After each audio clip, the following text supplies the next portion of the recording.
also in case we ever required. Great. So we're live, and thank you very much for doing this on a last minute basis. Like I said, Yeah, our pleasure, Vikram. and the fact that you're doing such wonderful work in terms of ODL and of course in terms of the platform that you've created, Akshata. The important thing is we are focusing on the mediation part of it. Yeah. So the larger ODR which Sachin is doing and you people are doing, definitely. But for this purpose, because I'm a little too focused. I'm a little too focused. so Love so it. so so the format is your presentation, whatever way you want to do it, and then we'll have the discussion after that. So whoever wants to start, please. Look, I just put myself on mute. I'm out of the picture up till you don't get me in. Why But don't you go, Akshita? Go for it. let me also tell you, people who are listening, that look, Sachin likes to moderate everything. He is not going to get that opportunity. I am the moderator. I take it where I have to take it, but you get the floor for as long as you want. After I that, love when I it. come in. I love it. Fantastic. I love yesterday. Yeah, this is what Vikram did. He's like, I said, so I don't know. What do you want me to do? Do you want me to kind of be the moderator? He said, no, no, no. I'm not allowing you to be the moderator. If you knew how much I Like, like to control this. I was like, if Akshita and the rest of the ODR folks hear this, they're gonna laugh their guts out because there's so much truth in it. This is Akshita, go for one it. time that this is your presentation. This is not getting people in, which you already No, do. Look, you're doing a lovely job of doing that, getting people no, in and all those conversations that you have. thank But you. now let's have a conversation with the conversationalist. Yeah, absolutely. Absolutely. So please, you can go ahead and then I'll come in whenever you want me to come in. Yeah. Please. Awesome. So I just wanted to, just before I start, I just wanted to quickly check in how much of, or is there anything specific that you want me to sort of dive into first? Look, the point is, look, of course, first you have to introduce yourself and the Of work that course. you're doing. And let us see, in terms of mediation, what you have seen when you, of course, started the platform and other experience of mediation that you have, whatever else that you want to bring forth in terms of mediation in the country, totally whatever you want. The whole idea is to put it all out there as much as we can, so that from there, then further conversations can happen and then we can take it forward from there. So as much as you can tell us. Okay. Awesome. So thank you, Vikram. Hi, Sachin, and hello to everyone else who's tuning in and listening. My name is Aksheta Ashok. I'm one of the co-founders at Sama. There's Pranjal Sinha with me, Vikram Kumar. We also have a lovely team. There's Pushpendu, Paul, and Jishnu. And honestly, be it Sama, which is an online dispute resolution platform, or whether it's also Indian Mediation Week, which was a large student-run access to justice campaign that we've been running. Whether it's SAMA or IMW, it has just been born out of collective efforts. That's basically, we work in the impact space of access to justice, and we are die-hard mediation fans. I think it really is the soul of dispute resolution, if you would personally ask me. But disclaimer, at Sama, we do provide online mediation services, online conciliation services, as well as online arbitration services. And also we help bring Lok Adalats online. But to narrow it down to mediation today and to let you all know, we absolutely, completely, truly believe in the power and process of collaborative dispute resolution. And we truly believe that mediation is at the heart of that. So through the work that we've been doing, just to give you like a general idea of the demographic or the types of cases that come, so you have an idea of who we're interacting with. It is right from, let's say, banks or e-commerce institutions all the way to the general public. So you're talking across demographics. One of the most common questions that people ask, and I'm just going to get that out of the way, is does online dispute resolution work in India, especially when you start moving outside your metros and you're getting into tier 2 and tier 3 cities? There's no technology. Does it work? There is definitely a tech divide in India, for sure, even when it comes to online mediation. But that does not mean it does not work, and it does not mean that people are not doing it right now. So from our experience, that we've learned that someone who's not had access to the internet may not know how to use it the first time. But the minute you are able to use the resources and tools that are given to you in those circumstances, it really, really works. So we've worked with people in every district in Bihar, every district in Rajasthan, every district in Gujarat. And then, of course, we have Bangalore, Delhi, Bombay. And I say, of course, because we just know that the internet penetration is slightly higher in these places. So I am also an accredited mediator, but most of my work focuses on creating a marketplace to bring mediators in one place to sort of provide their services for various types of cases for mediations. So that's where, if you would ask me if I actively mediate, no. But I have the privilege of really interacting with a host of mediators from almost every city, and sort of bring their services and create an access to whoever needs mediation services. So that's probably where I will stop. And I will allow the both of you to take it from here. And if there's anywhere you'd like me to chip in, I'd be more than happy. No, no, we're going to bring you in, but this is like just a overall thing, which of course you have to get more in depth into, because you've given a just what is generally happening. There's so much more that you're doing. So, but we'll first let have Sachin come in and Sure. tell us about all the wonderful work that he's doing. Hi, everyone. My name is Sachin Malhan, and I am a part of an organization called Agami. It's a, for those of you who might wonder, what kind of name is this, Agami? Agami is the karma that we create from our present actions. So it's really the karma that we accrue. And for those of you who might not be familiar with the concept of karma, it's really the idea of reaping what you sow. And Agami is the type of karma which you're creating now. So that's and I think that's a hint at what we do, which is what we're trying to do is sow the seeds for a different justice experience in India over the next decade or two, achieving a completely different justice experience in India, rather than always talking about India as being broken from an access justice point of view, way behind. We'd like to believe that we can, in many cases, leapfrog and actually give to India a justice experience. We, as in the citizens of India, can give to India an experience that is truly world class and definitely deserving of this wonderful democracy. And the way Agami does what it does is by accelerating innovation in law and justice. So we really look at the key areas where we need to see better ideas, and we really do long-term work in developing the ecosystem to support those ideas, to not just discover those ideas, but make sure they get to their full potential. So some of the areas where we work, where we have active initiatives, online dispute resolution, we started working 3 years back when it was very much at its nascency.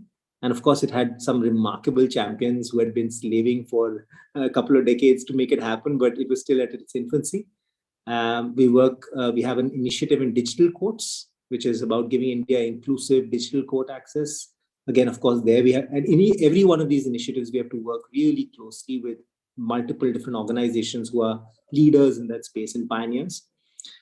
We have an initiative on access to data, because at the end of the day, the future is going to be powered by data, and law and justice data, which is going to be as important as any other data you can imagine, whether it's judgments or the data of the citizens themselves, or it's data pertaining to municipal records, whatever it is, that data is going to be powering the next generation of innovation. And we have an initiative on creating open artificial intelligence solutions called OpenAI. So, but if you really ask me, like, what does Agami do? I'll say it believes that every young Indian can be a change maker in law and justice. Every young Indian can play a role in ensuring more justice for themselves and their communities. It sounds like a kooky sort of explanation, but after working with all the cutting edge technology and the formal systems and all of that, if you really ask me where I would bet on this incredible ability of young people everywhere to disregard the fact that things haven't exactly worked out and yet do new stuff, like actually make things happen.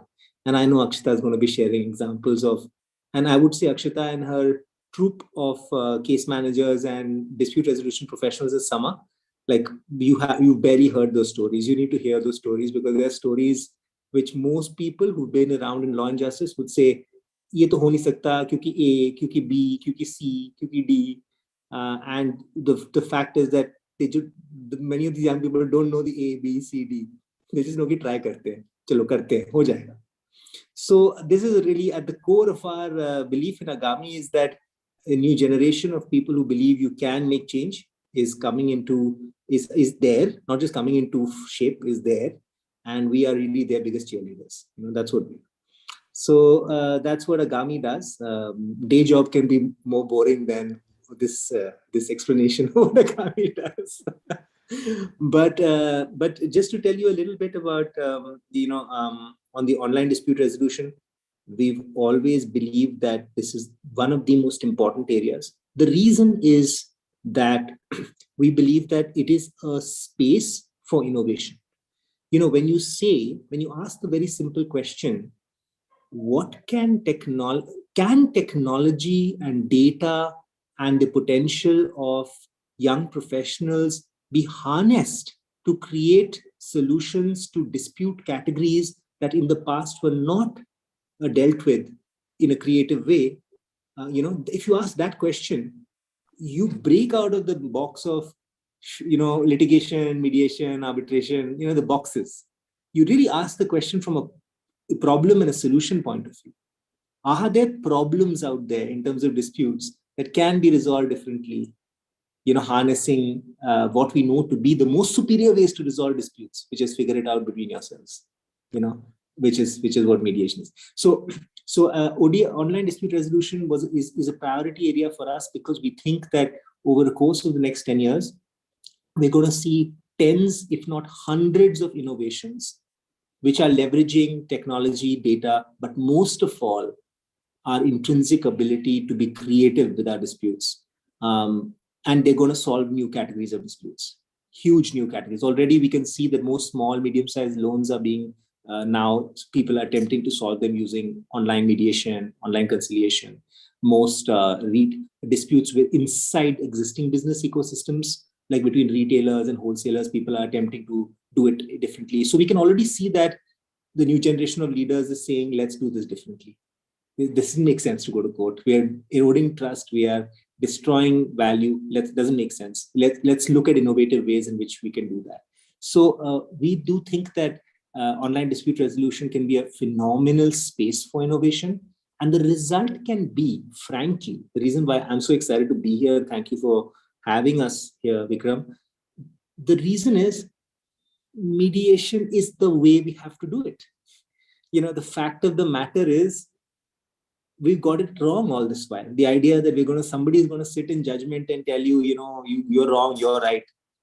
I mean, you don't build something together like that. You don't build. And today in the ecosystem where trust is everything, where you have to deal again and again with these partners, where you have to kind of build these relationships and move forward together, you can't say there's a winner and there's a loser. And I think that therefore we are really becoming more intelligent when we recognize that the core design principle of the future in terms of the way we look at our disputes has to be consensual, collaborative resolution. So that's why ODR is the biggest champion of mediation, because it is the most effective mechanism that exists.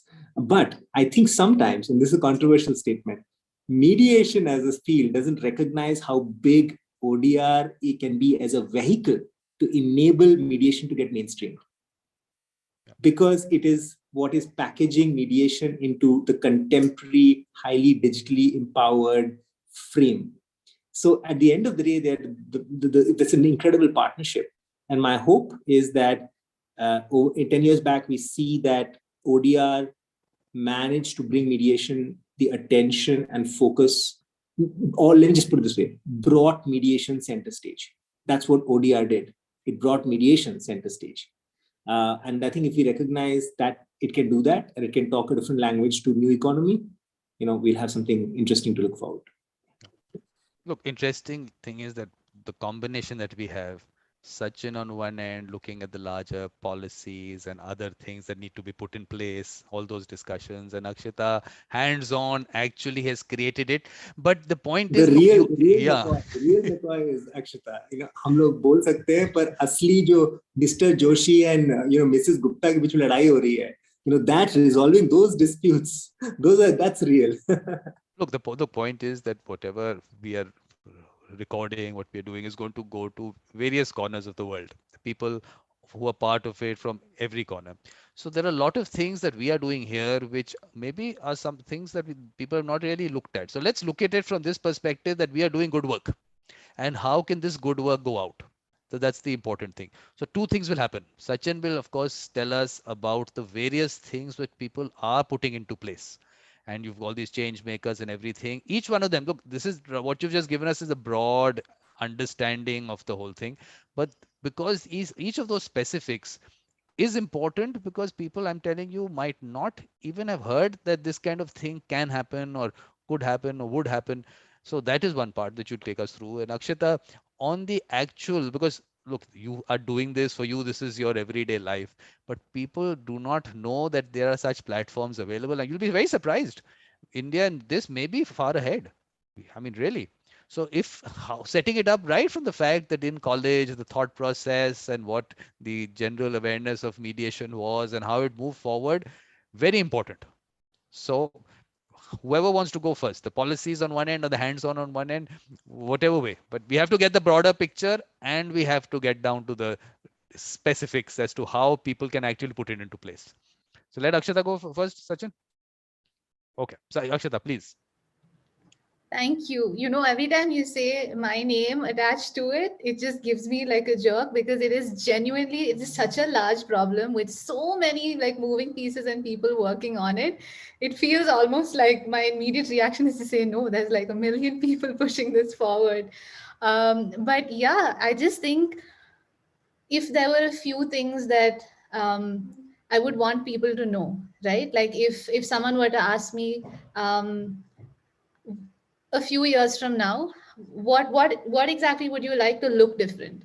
I think the first thing that like I would probably say is right now, if we were all, whoever's listening, if you were to close your eyes and you think of a dispute, if you think of dispute resolution, it's very likely you're thinking of large files, you're imagining the courts that you visited, you're imagining the robes, you're imagining formal language, a little bit of fear associated with it, a lot of rigid lines and structures.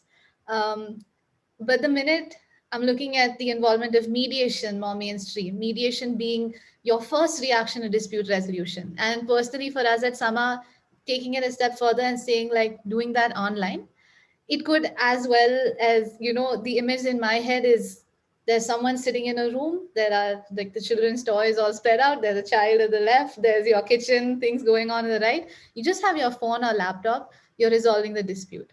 That could be a party, remove that person, that could be a lawyer, remove that person, it could be a law student who's a case manager, right? It can be that easy. If you're in your bathroom and you're GPaying 500 rupees, and if I told my grandmom that like a couple of years ago, she would have beat me with my phone. But here she is now, sort of, you know, figuring out how to GPay money to me if she thinks I've done something, you know, really fun. So that's really where I think the minute we think of collaborative dispute resolution, and for me, that really largely translates to mediation, that is where we can see the space of dispute resolution changing. That's the power of mediation. That's the power of being able to think in a collaborative way. If you have your vendors, you have your employees, you have friends, family, relatives, you know, it really doesn't matter. If you're not thinking, you know, let me speak and sort this out, or let me get someone in to help me speak and sort this out, it's just going to be a wildly new imagery, right? And I'm just hoping that like my children and my grandchildren would, when I say the same question of close your eyes and tell me what you think when you think dispute resolution, they're just imagining a normal day, you know, as easy as hailing an Uber or a Lyft, as easy as ordering your food from whatever online app. So, and that's where we're moving, and it takes small steps. Today, if you were to ask me, hey, can someone come in and do this online, from communication to video conferencing to, you know, XYZ, we can build it. Is everyone going to hop on with the same ease right now? Maybe not. But just to share maybe a couple of stories about where truly I've gone to sleep thinking mediation is absolutely gorgeous, would be in situations where there was a case that, of course, I will be maintaining confidentiality. So I'm just probably going to use fake names.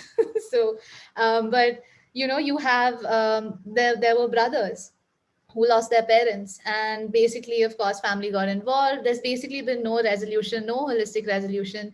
They managed, and it's been in court for a couple of years, 3 to 4 years, and through a simple video conferencing feature. I am not talking about anything fancy. I'm talking, even just imagine a WhatsApp video call, right? Through just dialogue, communication, and making sure the other person understands, within 20 minutes is how, when the right style of mediation is used, that case was resolved, right? And I'm talking language barrier. I'm talking about someone who the only access they had was someone helping them getting on a video call. And we actually have a very sweet picture, which maybe I'll send across to you. I remember sending that to Sachin one day, where there are both of them showing two on the screen. And though for someone seeing it for the first time who think they're like saying peace out, they're actually showing that they understand that it's 2 lakhs that they're agreeing to, you know. And this is a story that it was so overwhelming to just know and be part of a process like that, because it doesn't matter, did they know English, did they have internet, did they have a computer, did they know what mediation is before they came in? No.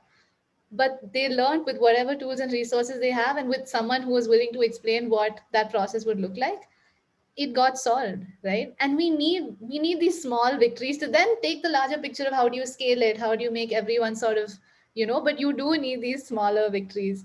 The whole point of case managers, which are literally young law students, and I'm talking all the way from year one, so you're probably 18, 19, you've come out.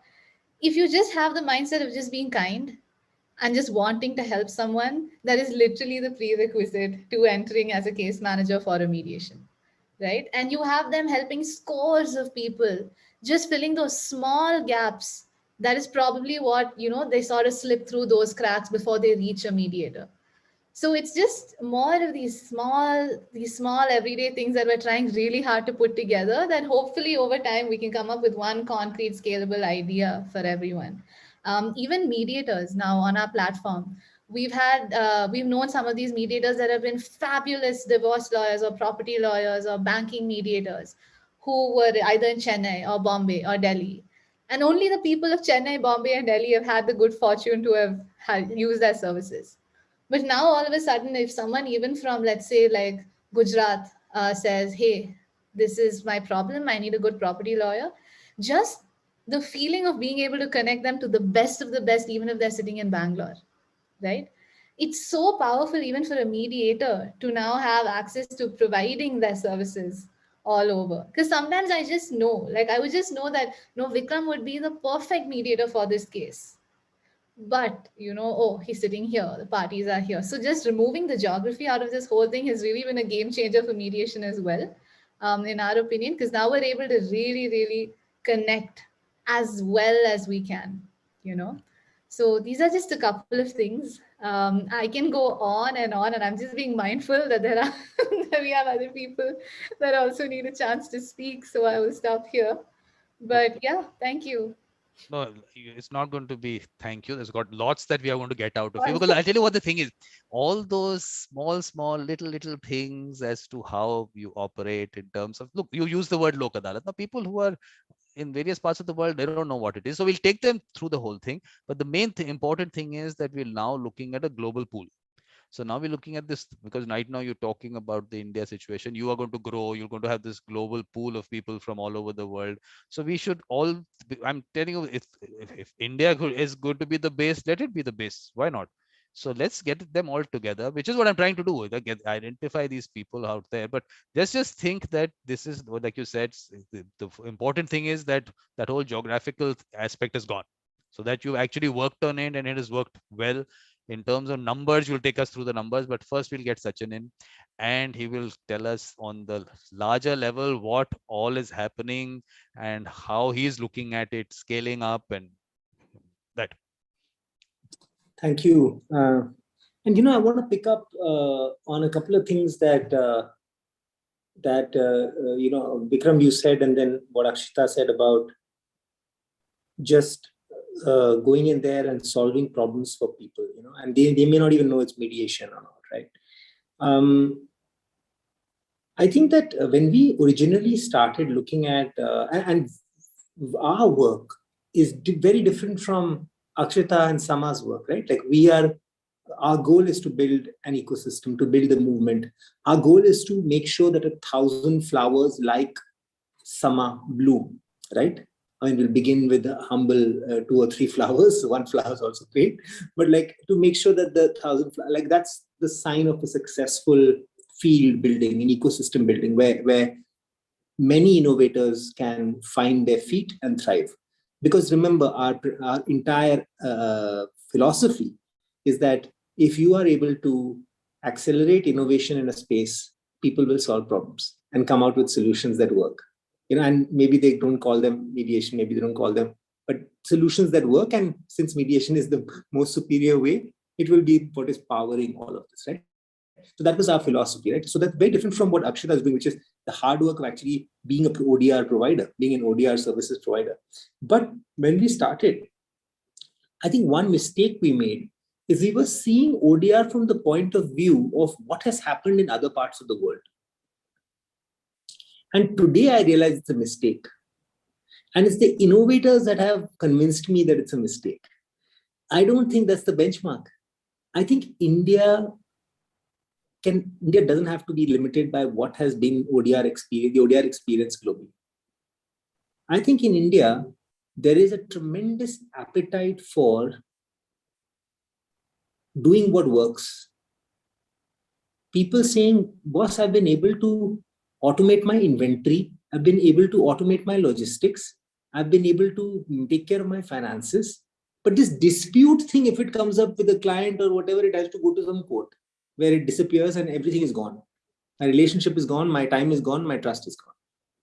Something fundamentally wrong with that. And today, new economy leaders and a whole generation of new leaders in India, they don't subscribe to that. They don't subscribe to that. They see it as a problem to be solved. Just like delivery and logistics and everything else is a problem to be solved. So when we started realizing that, then we said, oh my God, if you connect Indian innovators and Indian business, civil society, government, you're going to have so many more ODR solutions over the next 10 years than the areas where ODR may have worked in Hong Kong or the US or Netherlands. Because it is a superior solution for us. We're a society that really values that trust. We're a society where, we know that the courts aren't providing the answer. So I think that is a big thing, recognizing the fact that we are not limited. And you said that in the beginning, you said something about not being limited by that experience. Vikram, it's a really profound point. Because what it does is then it allows us to not say, ye yahan kara hai, to kaun si policy create kare taki waisa hi hoga. This is worked in Netherlands, so let's create the same policy to support that here. The wrong way to look at it. The right way to look at it is, hey, we've got a whole bunch of categories for which disputes land up in courts or land up in suboptimal mediums. What are the combinations? What are the innovative ways in which solutions can address those disputes?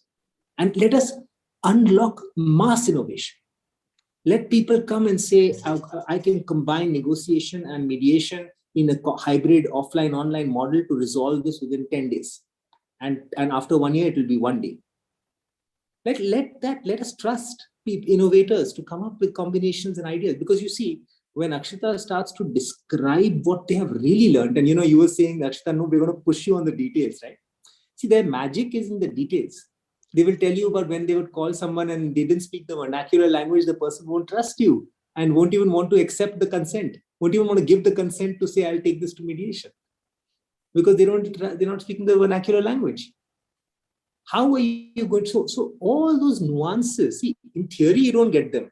On the ground, you have to design processes and mechanisms that gather the trust, that bring people in. Because they don't know it's a mediation process, it's a this process, it's that process.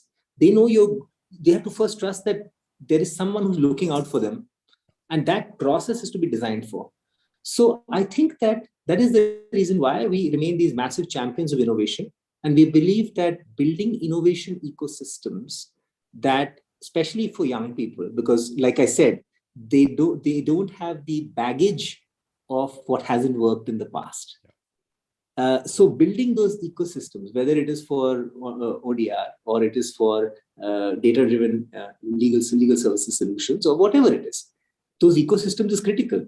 Now, the thing is that the policy is not going to build the ecosystem, in the sense that the ecosystem is going to be built by a multi-stakeholder effort to make it permissible and to celebrate ideas and people being in that space. For instance, today, I'll give you a small example. You go to a law school today, you graduate from a law school. At least back when I was in law school, there was absolutely no celebration of the fact that you became an entrepreneur or an innovator. I can tell you that much, zero. If you were, you would be like, what is wrong with you? You went to law school, you should practice law quietly. What are you doing? So when I chose to become an entrepreneur in 1999, I was like, it was almost like, dhanda kar rahe ho, that kind of mindset. Like you're doing some kind of side, like business. Business is a bad word. The point is that even today, law schools don't prioritize supporting innovation as an approach. How they look at it as, how would you mediate? How do you operate within a system? Here are the skills to operate within a system. Not how can you create better systems. So the problem that so the thing I leave us with is that even while we improve professional skill sets within systems, we must improve the skill sets of creating new systems. And that's when we will start to connect the dots in a way that we can really shift landscapes. And I believe, and I'm going to put my name down there to say that by 2030, the Indian ODR ecosystem will be miles ahead of other parts of the world because of the innovators. And there will be innovators doing algorithmic disputes. There'll be, because we have the technology. There'll be innovators taking advantage of huge amounts of data coming through the system to be able to model out how disputes can be resolved inside business ecosystems. There'll be probably many more young mediators. So I strongly believe that's going to happen. And it's going to happen because we've let go of the yoke of saying, oh, Hong Kong mein IBREM is there. Oh, wonderful. Let's look at that. Oh, Europe has this. Wonderful. Canada has this. We've let go of that and said, no, we will chart our own destiny. We will learn from everybody, but we will chart our own destiny and trust in innovators, So, yeah. And what I'm going to modify that to be that the Indian innovators will definitely take the world with them, and maybe we'll have similar systems, because ultimately that whole culture of dispute resolution, if you take the young, is going to be the same for all of them. They would be comfortable with the same systems and everything. So it should not. Absolutely. And the pool that we're talking about has it, and mediation, the best part is there is no issue of boundaries or anything like that. So I think this is an ideal space to be in terms of looking at the larger perspective. There is so much work to do in India itself. Obviously there's so much to do. When we look at Africa, there is so much work there. Everywhere in the world, South America, everywhere there is a lot of work. So the only thing what we're going to do is we're going to ask Akshita again, maybe twice, maybe thrice if it has to be, step by step, tell us from the thought to the final implementation. It's not going to be easy, but we are going to get to it. We are going to keep going to Sachin for the larger theory, then come back to you, take us a step forward, then we'll go there. We are going to get there, Akshita. We are going to get there. So you want a step by step of a mediation? Is that no, question? The system. But Akshita, you've done so many Lok Adalats. You've done the MP work that you did. I think even just any of those experiences are so rich. Because I tell you why. I'm telling you, you take this for granted because you've done it, and now it's like, okay, we've done it. Every single day, when your phone is ringing with these micro issues, then when you get 8:30 p.m., someone calls you in a webinar, your mind is in a totally different place. Well, I'll tell you why it's important, Sachin, is because when we talk about that scale, talk about 18,000 matters resolved in a day. I mean, it's huge for any country. I mean, it's huge, and the backlog is everywhere. And the number of, I mean, imagine when we talk about only 18 million being filed every year. I mean, the number of cases in, if you look at Brazil, it's almost as much as the population there. Can you imagine that? So, I mean, we are that way. We're still not that bad in terms of not so litigious, maybe. But the fact is that 17, 18,000 in a state, if you do in a day, there is something there. Okay, we are supported by a law on that and whatever. You can take us through all that. And you are going to take us through the law. So, because, but I still want to start at that point when you thought that, yes, there is a need which we want to solve. Like we talk about every entrepreneur. What was that thought, and then how did it move forward? Got it. So from what I've understood, it's the journey that we're going through. Yeah. So okay, which means I will have to take everyone back to when we were in college. By college, I mean we were in law school. So Pranjal and I, we studied law together. Vikram is a engineer. So this is where that's I think context that you need to have. Um, I think to give you, if you would hear Pranjal recounting the story multiple times, where he actually stood up and asked a judge, a sitting judge, why they have so many court holidays or they have vacations when we have such a huge backlog. And this is Pranjal like in college standing up and asking this question. And whenever he talks about it, he says, "I thought it was a really smart question." But I think the judge is very kind enough to say. The judge to population ratio is not helpful. Um, do you actually know what the day looks like for a judge in India? It is extremely hectic. It's not that there's no work happening, right? And the follow up question to that was, okay, so how do we change it? Like, what needs to be done? And the answer that was given then in that room in NUJS was don't come to court. And the idea was ADR, mediation, right? So just don't come to court if it's not necessary. And I think that was where the genesis of that's the space that we're going to be operating in. um, Pranjal and Vikram actually met at a Google Startup Week. It's where you have lawyers pitching ideas, you have engineers who are coming there to sort of create a prototype. The prototypes were created, no one was using it. There were no cases being filed. And that was when, at that point, that the realization struck that, okay, we've really got to take a step back and see why it's not working where we are. And that was actually where Indian Mediation Week was born. For those of you who may not be familiar, Indian Mediation Week is, simply putting it, it's an access to justice campaign, a mediation awareness campaign. And that's where I actually joined Vikram and Pranjal to sort of help lead that movement. What that looked like, it started just in Calcutta, which is in West Bengal in India, where we were not the richest. We were still in law school. We were living in hostel. So the resources, you can think of it is as any student would have, right? So what we did was collected like-minded students within the college, literally walked onto the streets. I'm talking about your neighborhood streets, your main roads. We walked into cafes, we walked into hotels. And I know this is going to sound really annoying, but at that point, honestly, we were so desperate for people to know that your only option is not court. And I'm telling you, after classes, almost every day, there would be a group of us, like 25 of us, who would pick an area. We would split into every single lane in that area, have pamphlets in our hand, and say, we just want you to know that if you ever have a dispute, which is a civil dispute, which falls under this, you don't need to go to court, try mediation. And we had a small helpline number at the end. And you would be really shocked at how many people called just out of curiosity. And you would not be shocked at how many people yelled at us. I've had shopkeepers who've asked me to come in, sit down, and say, "You're such a lovely young lady. Why don't you just get married? Why are you walking around the streets and doing this?" I've had chaiwalas who've sat down and said, "No one has ever told me this.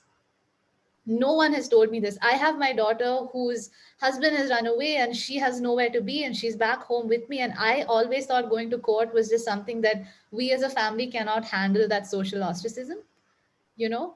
And he said, but no one till date told me this was an option. And he said, and I've spoken to so many lawyers and no one told me this. And I'm talking about right from your fruit sellers to your managers at your Airtels and Vodafone stores to literally, we walked into malls, we walked into cafes, and this is what we did. That was year one. And we would culminate at the end of the year trying to have, panel discussions. But that grew into us moving into around 20, 25 cities to almost 2000 plus law students across entire India doing this simultaneously every day. And it created such a large movement. And the number of inquiries that started coming in saying, Acha, okay. We've also had inquiries where people said, hi, someone from your team came today on this road and told me you have a meditation camp. When does it start? We've had so many of those calls. But we also did manage to have a group of people that said, I'm not sure, but honestly, at this point, I'm willing to give it a try. And at that point, what we did simultaneously was there was a domain where we had mediators who would empanel, and we would just call the mediators and say, hi, you're from Calcutta. There is someone who wants to know about mediation. Do you think you'd be able to talk to them and help them out? And that's how it honestly started. That's where we used to take these inquiries that we would get on the streets of different cities and towns and villages and then move it forward. And what we learned very quickly from Indian Mediation Week was that we alone are not going to be able to make that change of making mediation popular. You're going to have to tap into all the local spaces and people who are already operating, which is why then moving into having the law school in Bihar would be the best set of students who would know what's happening in Bihar and what the language is there, right? You cannot come to a Kerala and not know Malayalam. Nobody is going to care. Forget about understanding mediation. They're just going to say, I don't really care what you're saying, right? So really tapping into pockets all over that then collectively came together to push for mediation. And that's how it became one of the largest student run access to justice campaigns. And in our fifth year, so in over here in our college, we do a 5-year course to finish your law. And when we were in our last year, we came across this thing called the Agami Open E-Area Challenge. And I remember Pranjal and I, we were sitting in our college library, and a couple of people actually came and said, hey guys, have you seen this? It sort of looks like what you're trying to do, I guess, because no one still knew what was going on. And we saw it, and then we saw, okay, there's a form you can fill, and and they said, do you can sort of let us know what your vision is. And at that point there was already the platform that Vikram had built, which no one was using, of course, but was built nevertheless. So we thought, okay, oh my God, there seem to be like very, very cool people who are taking part, but we'll just throw our hat in the ring and we're just going to try. And we thought at least we're going to get to meet all these cool people who care about like dispute resolution the way we do. That was the only intention with which we walked in. And even to date, we laugh about how we applied, because now we like really assume that people must have had extremely serious application forms. And I remember there was a question that said, tell us about yourself. And now when we look back, we realize, oh, okay, I think they wanted to know more about our qualifications and more about mediation. And we wrote, Akshta is this, and she loves music and she sings, and Pranjal is into spirituality and he's going for Vipassana, and Vikram, apart from being an engineer, he actually cooks, So, and the reason I'm telling you this is just, we've met so many law students and so many people who want to start something, and they're just like, we've got to get it right, we've got to get it perfect, do we know it? This was literally like one question that we answered for that form, because we thought, oh, maybe they want to get to know us.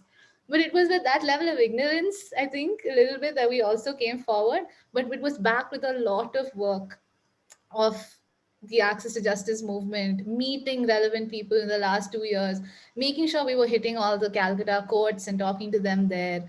Another sort of, I think, quick story here was, I've sung at sort of crossroads, like you'd have like really, really busy roads in Calcutta, and I would have a guitarist next to me, and I would have a mic, and I would sing lots of famous songs, because singing is something that I do. And we would have a huge crowd that would come around, and then we would tell them about mediation, Because in Wow. our mind, we were like, that's how you scale, you know, getting more people to know as opposed to me running to every shop. Let's get all the shopkeepers to sort of get out. Pranjal and a group of our friends from law school took permission from the courts in Calcutta to do a small play. And they held a skit during the lunch break of the courts. And you had lawyers who just surrounded them, ready to smash their face for coming in front of the litigants inside court and saying, have you tried mediation? So it is to that, I don't know, insane level. I think whether like we so truly believed in the power of mediation and how beautiful it was. And it was just paralleled with this equal frustration of why don't other people know? You know, like why is it that they just don't know that they can sit down and talk about this? And if they can't do it on their own, there is someone called a mediator who will solve that dispute for you. So we've done all of this. We held a flash mob, and I mean, I think I'm digging my own grave, but it's on YouTube. So if you were to ever type out Indian Mediation Week flash mob, you would see me and Pranjal and a lot of our friends who are so supportive and now probably are so upset it's online, dancing again on a busy street, doing these choreographed dances to get all these people to come. Like, what are they doing? And then we grab a mic and we say, we've got your attention here. We just want to let you know, did you know about mediation?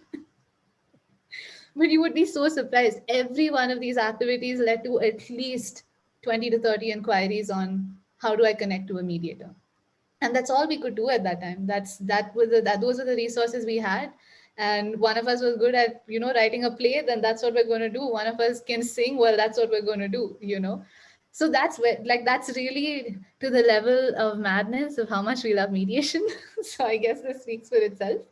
And then the fifth year is when the Agami challenge came our way.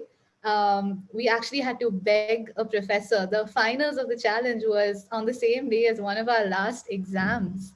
So we were like, you know, do we clear law school or do we take a bet on sort of moving in here? But luckily, we had a professor that was really, really nice, sort of helped us reschedule that. We flew out from Calcutta to Bombay, from college to Bombay, sort of met a lot of amazingly cool people. And everyone else who also participated, we're still in touch with all of them. I think they're so fun to hang out with, whether it's everyone from Cord or like, it's just been so nice.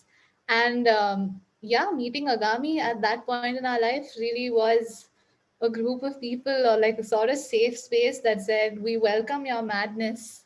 And we like the fact that you like mediation so much and that you want to build something in the ODR space. Because if you think about it, the first thing we did build was an online platform for this to happen.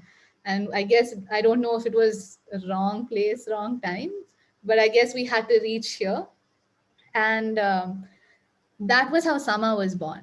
We called ourselves ODR Ways before that.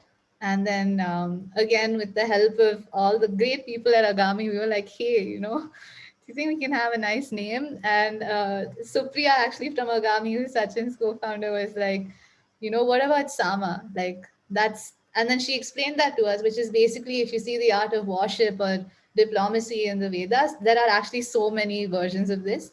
But it says you have Sama, Dhana, Danda, Beda. And Sama actually means the first way of resolving is you talk it out. And if that doesn't work, is when you move to Dhanda, you move to Beda, you move to punishment or war or whatever. But the But first Akshita, level is Sama. Akshita, you're talking to someone sitting in a small town in Argentina. So you Uh-huh. can't go through all these just by mentioning them. Then now you said Got you it. have to explain this, Let right? me spend, yeah, Or let me I should have told you right from the start. You're talking to this person in a small town in Argentina. That's it. let me spend a minute there. So hello to the person who's in Argentina. I'm just gonna let you know why we call ourselves Sama. So in the ancient scriptures in India, there is something where you have the art of diplomacy or the art of there are many versions of this, but let's stick to the art of diplomacy or how wars are started. And the idea is that there are four levels. Level one is where you actually sit down with a person who you have a dispute with, or you sit down with a person and try and talk it out so that it ends there.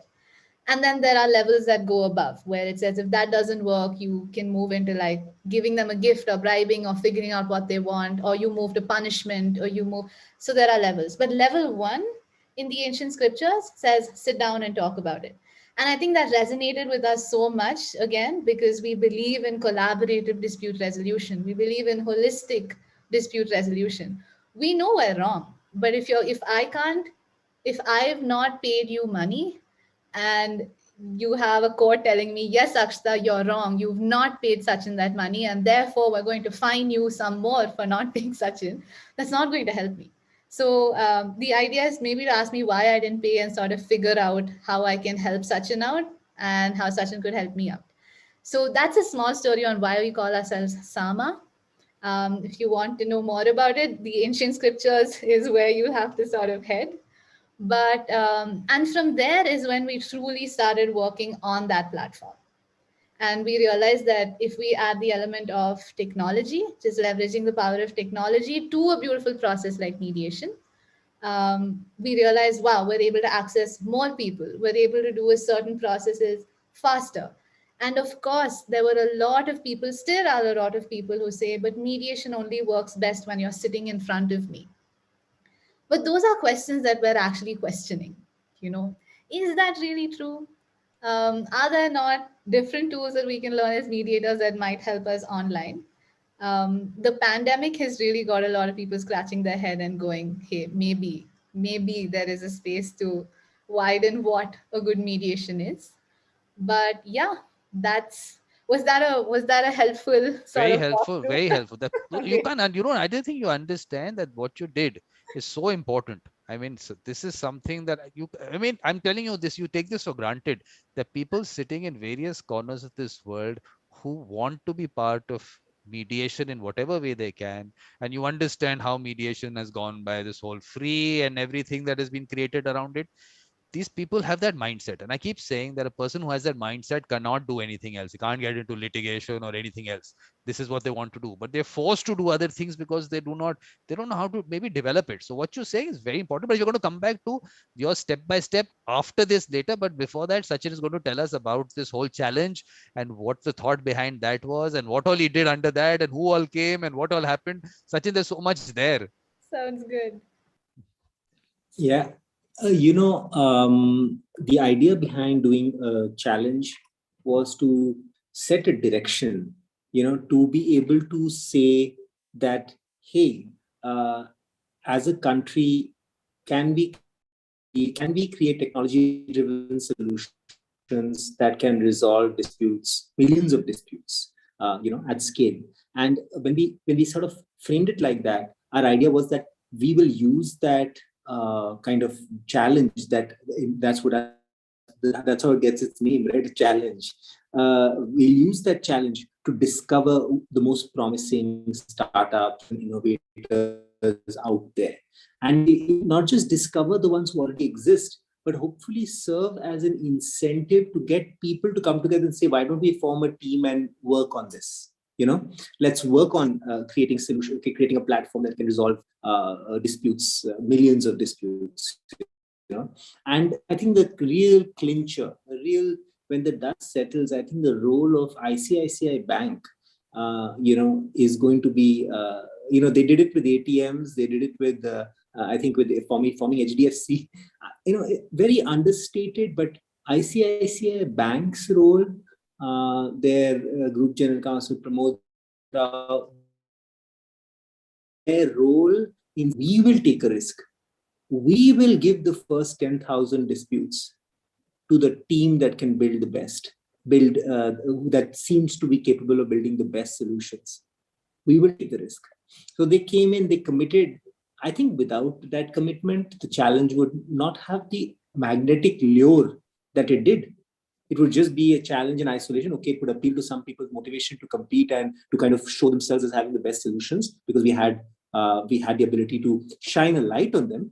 But when India's second largest bank says we are going to take a bet and the winner of this is going to get the first 10,000 disputes and the payment for that, and I think that was a game changer.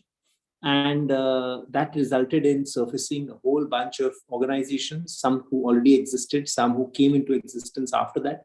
And Akshita was mentioning that, today what has happened is that that increasing interest amongst enterprises with the pace being set by ICICI, but beyond that, the interest of other enterprises as well. The interest has the combination of that interest, the blessing of the judiciary, government, to say this is something that needs to happen. ODR needs to happen. Not who are these players? Why are they offering online mediation, online conciliation? Should not be doing that. It could have been reverse. But with the blessing, and we had to orchestrate. We had to make sure the blessings can happen. Blessings have to be, to get maximum effect, signaling effect, as they say. You have to kind of corral people. You have to do things. You have to kind of get big institutions to bless and say this is important. So the combination of the market, the blessings, and then these startups, right? And today, whether it's Sama or it's Cord or it's Presolve or it's Carder or it's Just Stack or it's Address Now or it's WebNI, there are so many RDO, resolve disputes online. There's so many of them that are approaching different types of dispute categories differently, and they have different models, Vikram, different models for how they provide these services. But you will find that most of them, mediation is integral to, like even Credgenics, which is very a big player in the debt resolution kind of space. Again, mediation, conciliation, negotiation, integral to their approach. So I think that our effort has been, once the challenge happened, to make sure that these startups led by Sama became their full potential. Because they was, and Akshita was joking and saying that, we were writing about I love music and all that. But the truth of the matter is, every single person who is a investor of any kind, whether you're investing your money or your emotions, knows it's about the team. It's about the passion and commitment of people. It's not really about whether they have the best product right now. It's really about passion, commitment, and that jury that selected the best to the top 3 finalists was amazing, because they saw that these early 20-year-old kids, at that time, they are going to solve the problem. They are going to stay in there all night and solve the problem. And, Akshita was talking about the fact that when all these volunteers were out on the streets, they were able to get people interested in mediation. What the bigger thing for me is, they expose so many young law students to what it feels like to be a part of a change process, to convince people of a better way. And today, I'm sure Akshita will back me up, they're all involved as case managers and involved in the local adalats. So you see, the bigger win is not always that you manage to convince 1 million people to do mediation, but you've got 100,000 young people who want to be a part of the change story. And that, I think, is huge. So since then, last 2 years, we really focused on getting those blessings of the big people, getting enterprise interested, putting critical resources into the ecosystem. Please go check out our ODR handbook. If you just look at disputeresolution.online, you can download the ODR handbook, which is 10 organizations that came together to develop a market study analysis of how to adopt ODR as an enterprise. So we've done all these things, I think, as a collective, as a coalition, so that ODR continues to gain momentum and really becomes a field in itself. But at the end of the day, the ones who are knocking on the doors of the companies and knocking on the doors of the legal service authorities are the startups. So we never kid ourselves about who's doing the real work in many ways. It's the dispute resolution professionals, the mediators, the conciliators who are out there resolving a dispute between someone in Unnao and someone in Jhabua, and the ODR providers who are knocking on the doors and saying, hey, have you tried this? Hey, you've got a category of, bill disputes. Why don't you try this? How many do you have every year? Oh, you have 60,000 every year. Why don't you try this with 6,000 and let's see how that goes. So I think that we are, I think what's going to be really key over the next few years is going on developing the leadership in the space, so that the startups and the business leaders and the civil society leaders, they're all thinking about ODR not as a fringe thing, but like 20% of all disputes by 2030 should be resolved through ODR. That's that scale that we have to think. Then we'll make a scratch on the problem. So if you have to get there, we need everybody to play a role. We need Agami to play its role. We need the mediator Vikrams to mobilize all the interest and the champions and the professionals, and we need the ODR startup providers to play the role. So that was my high-level conceptual piece. Vikram, pardon me for operating at the atmospheric, stratospheric level. पर हम क्या करें? हम क्या करें? शाम को हम वहाँ पे ही होते हैं. No, the important thing is, Sachin, that you don't understand when you say 20%, you should always give the numbers next to it, because people would not understand the scale. 20% like 20%, that's it. What is that number actually? What is it translated to? Please tell us. What will that number be if 20% are resolved through this? I think it's safe to say that several crore disputes. Millions, we need in millions now. This is going to that small town in Argentina, I told you. Several millions of disputes should be resolved by 2030 through consensual online mechanisms, with us coming to court only where some question of law is involved and really like some critical thing needs to be resolved, not for unpaid bill, small loan dispute. And let me just leave all this aside. Even I think what Akshita and Pranjal have emphasized again and again is the learnings show that even complex disputes can be done online mediation.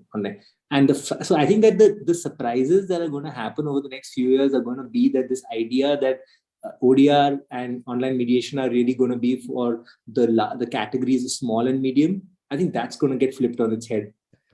And that is going to be super interesting to watch, because the analogy I take, I remember sitting with a really creative person who once told me that online counseling for mental health was becoming more prevalent than physical counseling for mental health. And the data showed that online counseling for mental health, which you wouldn't expect to be effective, because like if you're talking about a serious issue here, like online, what can you do online? But there's a generation or generations of people more comfortable with talking about intimate matters online than they ever were before. So I'm just curious to see what happens in 5 years. I think that I have a feeling that that 20% number that you were pushing me for, how much it is, the several millions number, I have a feeling that it will not just be like on the side, it will have transformed the rest of the formal systems because of what has been learned about how that 20% was done. It will transform the rest of the systems. The data will transform how formal courts work, how Lok Adalats, which are basically our small causes courts, in state levels and sometimes the national level. Like, I think it'll transform all of that. So I'm really keen to see how the 20% should happen, please, millions, but how will it transform the tens of millions because of what it shows is possible? That's going to be interesting. And let me tell you, Sachin, that I do high value commercial totally online. It works.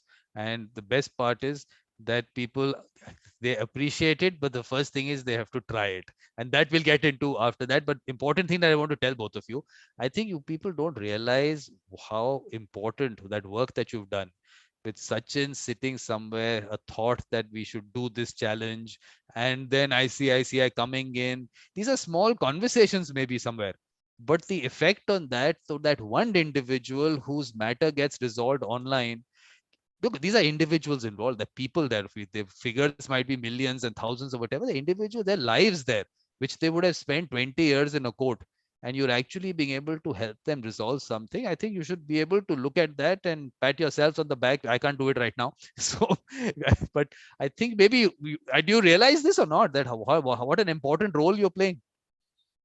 Do you? What do you say, Sachin? And then Akshita.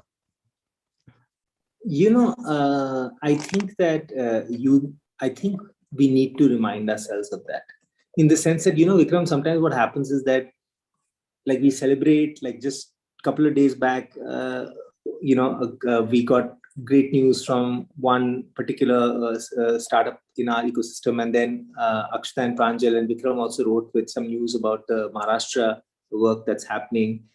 And we felt amazing. But I'm so glad you mentioned this, because sometimes you have to stop and remember and think of that. You have to really think of that, because otherwise you can get so disconnected from, like, in the sense you can again get into a kind of you're doing it. It is amazing. It's the right thing to do, but you you lose the human connect. You don't feel that. And I'm glad that you just sort of called that out, because it's made me pause and really kind of, and I'm very keen to hear Akshita's Yeah, story, exactly. because sometimes I because we are one level removed, we're not a provider. uh, I think I like, we are like vampires sucking the blood of some of these people like Sama and all, because we're like, tell us the stories, tell us the real story, because let us remember why we are in this game in the first place. I think, like Sachin said, sometimes when you're like, also day to day, is like some of the work is really like, it's just grunt work, like hard work of just, that's just not exciting. Like if I were to tell you about a day, sometimes you would probably fall asleep, irrespective of where you've logged in from. But I think we do tend to have these conversations a little more because, for example, when you have 600 law students trying to work on a project to move the access to justice needle slightly to the right side for, let's say, one state in India, just letting them know that even if you took part and you helped one family, you did one case, it's a huge deal, right? You've added one more, you've helped another set of people come forward. You've helped another set of people really like not get trapped, all because they just did not know a better way to resolve their disputes. And so yeah, I think sometimes, as Sachin said, it gets easy to forget. But we do try and stay mindful, to just sort of take a pause and just like reflect on what's been happening. And because it's such a large collective of people, whether it's the other service providers, whether we hear stories from what's happening globally, I think for us it's just like we just feel so happy when we hear that, oh, something's worked out, let's say in like Brazil. We're like, yeah, go mediation, like, yeah, dispute resolution. So yeah, sometimes we do. I think it's easy to forget, but thank you though. I mean, thank you for saying that. I think it's really nice to hear someone saying that. But yeah, it just always feels like, oh my God, there's so much more we can do. I mean, the minute you throw technology into a process like mediation, you just feel like you're bringing, like for me, the easiest way for me to understand like technology in mediation globally, right? It's almost like how music plays a role. So when someone says, hey, will technology work? They don't have that technology. It's almost like them saying they've never heard of this band, right? And in my mind, I'm like, if I just send you that song, you will then be exposed to it. And so yeah, someone in Brazil would have definitely, they will definitely have a different playlist. And that's just, I think it's so beautiful. I just can't wait to see how people are like resolving their disputes in a particular category, a particular use case. Like I will say something that might upset a few people, and if I do upset anyone, just reach out to me and I will explain it to you. But if we have a case, and we have a mediator who comes up and says, I've been accredited here and there and everywhere, and my theory of mediation like is amazing, and I'm just going to take Vikram here because you're on this call and I can see you. If you were to tell me that, hey, this is what I've done at Sama, we'd go, hey, Vikram, but can you speak Tamil? You know, and if you say yes, that is such a big win for us because as we're like moving forward, realizing language plays a big role. It's you need to know your mediation skills for sure, but can you do that in Tamil? Can you do that in Hindi? And these are all languages in India. For everyone outside, we're like a big hot pot of a lot of languages, lot of dialects. You go to the south and you go to the north. There's a lot of differences in the way people speak and communicate and think. And if we were to say that, we're glad that you're accredited, but hey, can you speak this language being such an important priority for us? It sounds silly, but that's what's actually getting the case solved. When people are upset, they just automatically think in their mother tongue. And we always say, like at Sama, we're like, we don't need everyone to know English. It just means that you know another language stronger. So let us know what that language is, and we will find a mediator who can speak that language for you. So, we do get a lot of questions saying, so how do you decide who's going to be the right person? And when we say it really depends on the language you speak, even for our law students, where you would, I don't know how it is, I've only done law in India, so I don't know how it is elsewhere, but you do have a lot of people from all over who may not be really, really comfortable speaking English, but will know Marathi, which is their mother tongue, really, really well. Um, do the mainstream law schools and activities provide for a space where you can shine in your mother tongue? Not necessarily. And maybe those are boxes that need to be confined because it's just difficult to have a system in that place. But that's where, again, mediation has opened up such a large, large space and opportunity for young law students or even mediators from smaller villages who speak maybe 6 different languages and just not English. But hey, there's just so much space for them to thrive as well. And that's what we've seen. And I'm curious to know if that's how it is elsewhere. So anyone who's listening, if you want to take that time out to have that conversation with me, I would love to. Again, But another thing, yeah. Akshata, it's the same thing. You don't maybe realize that the work that you're doing is something that actually a lot of people, lots of people in the world would want to learn from you. There is so much that you have to tell them. Okay, you set up systems with them, you don't set up systems with them, how you work with them, that collaboration is of course what you'll do. But I'm just the fact that the experience that you had is amazing. Maybe you don't realize that. I mean, that's what I'm saying. Maybe first I have to make you realize what you have done and what you have Yes. experienced. First thing that, And Vikram, you should Akshata, you should share some of the milestones that you yeah. just recently reached. I think just to give perspective to the kind of volume that you're now seeing and engaging with.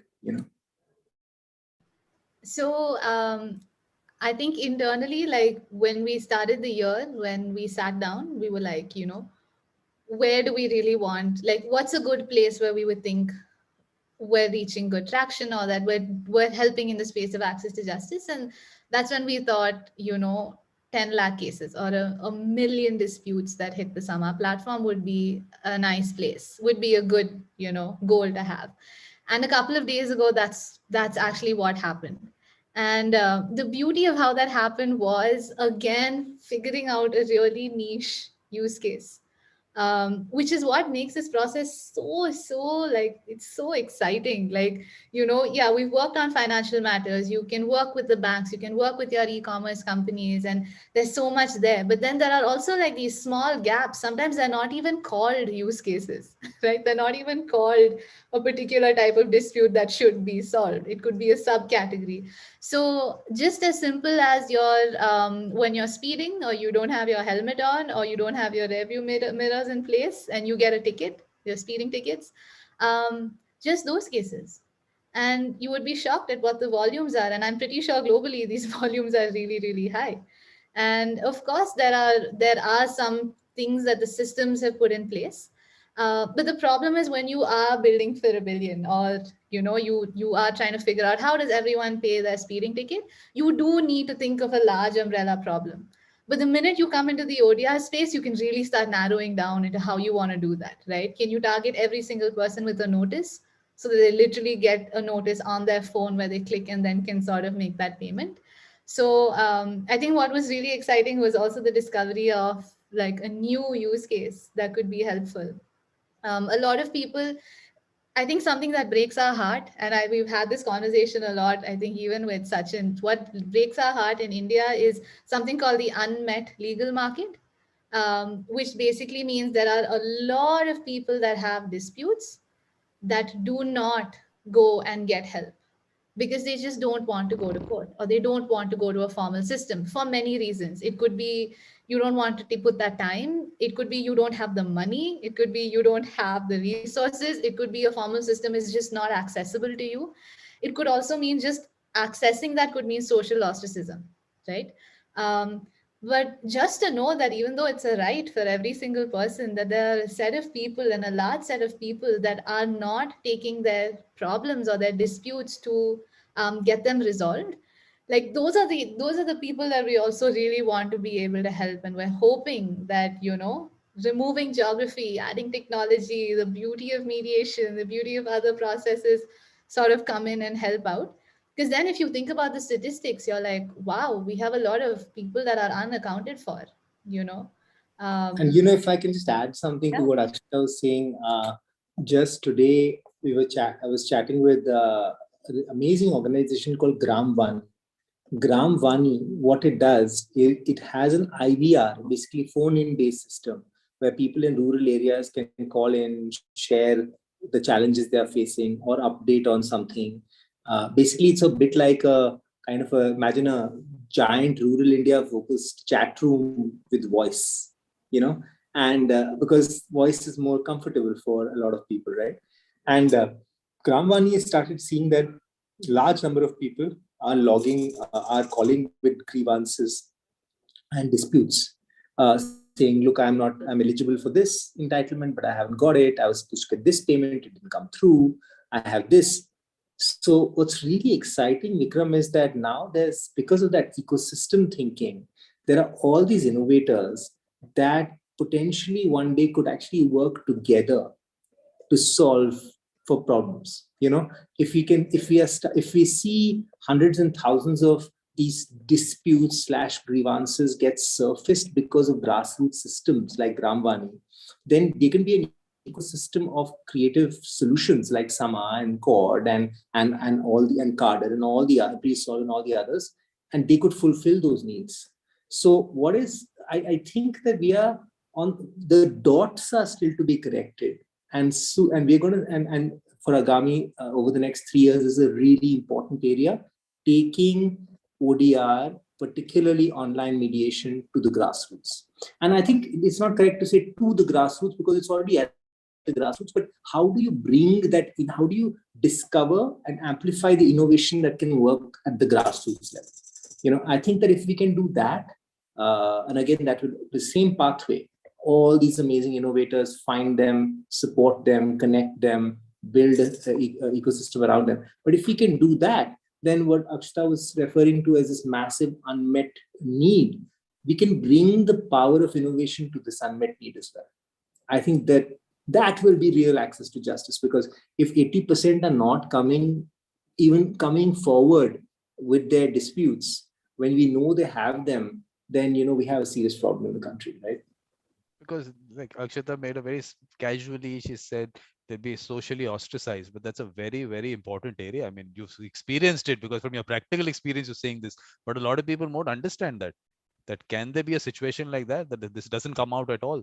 So I mean, I'm saying that with your practical experience, you're seeing a lot of things which again maybe you don't realize that those important things which are coming out to you, and then of course how to solve them on scale, as was Sachin saying, that obviously has to happen. But little digression, I didn't tell you, Akshita, which I should have told you earlier.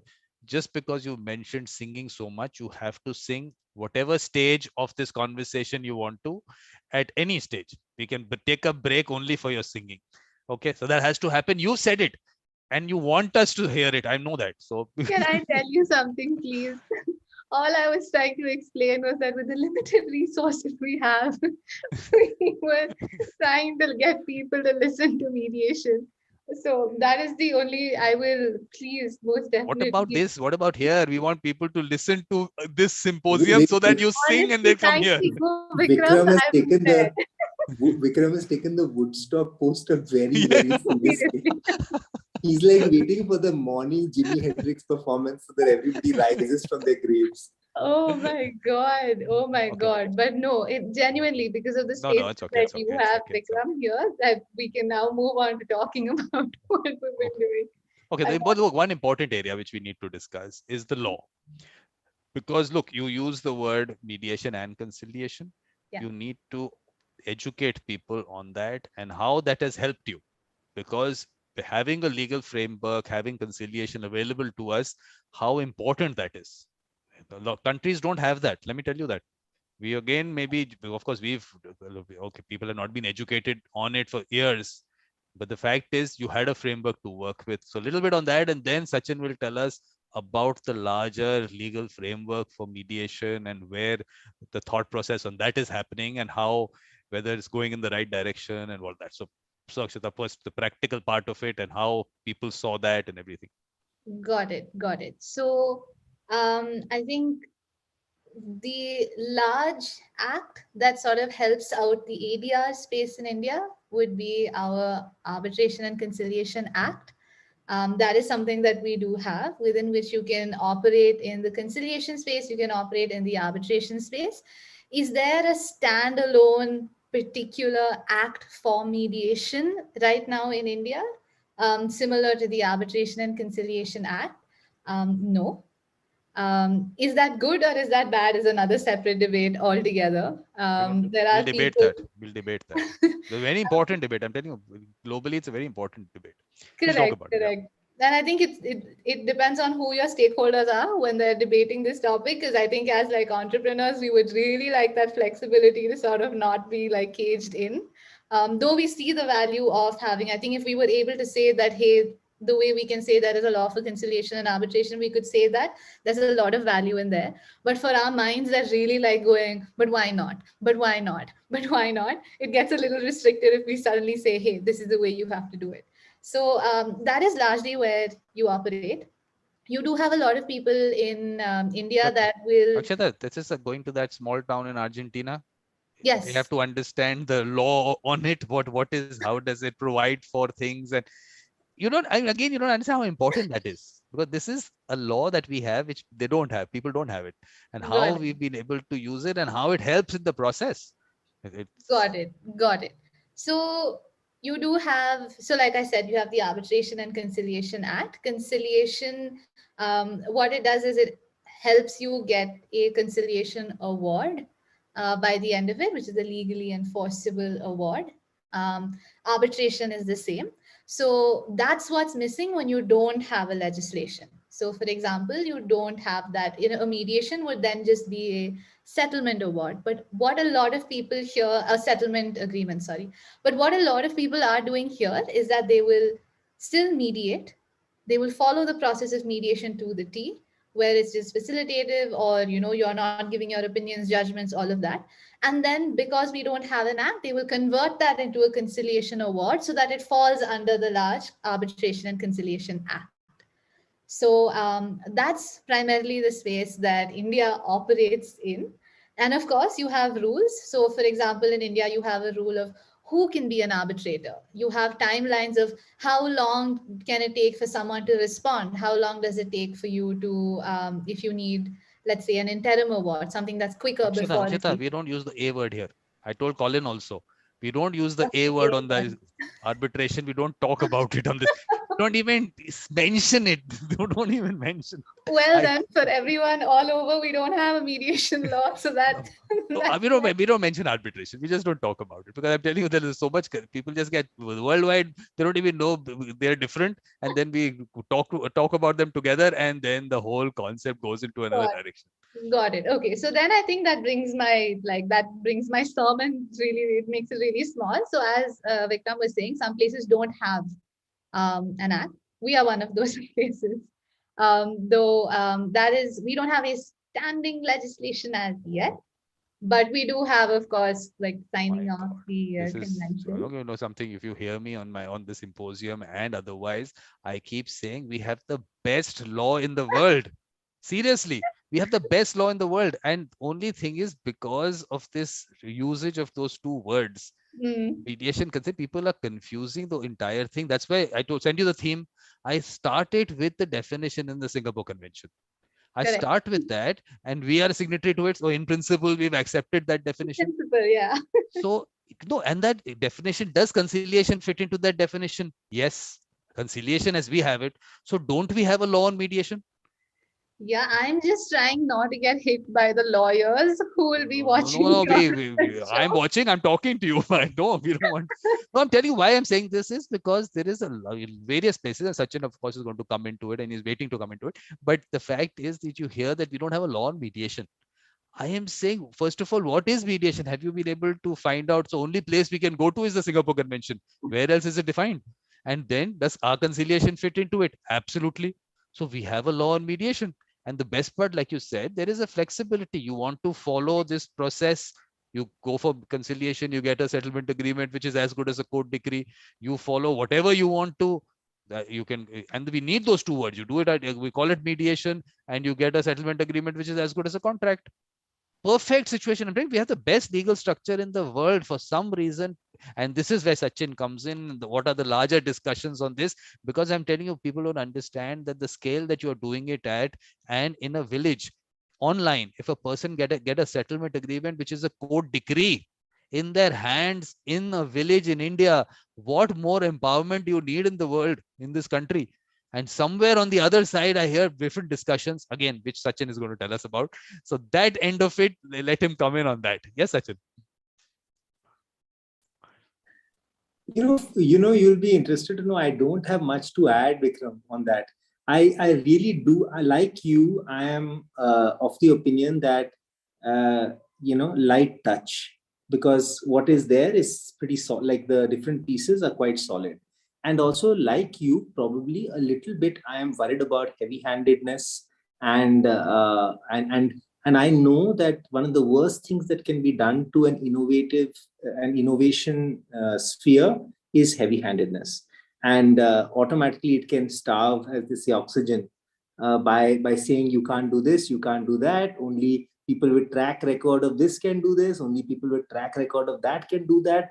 And I'm terrified about that, because the thing is that very often the people who end up kind of writing the specifics are not aware of like how innovation happens, and that is really scary.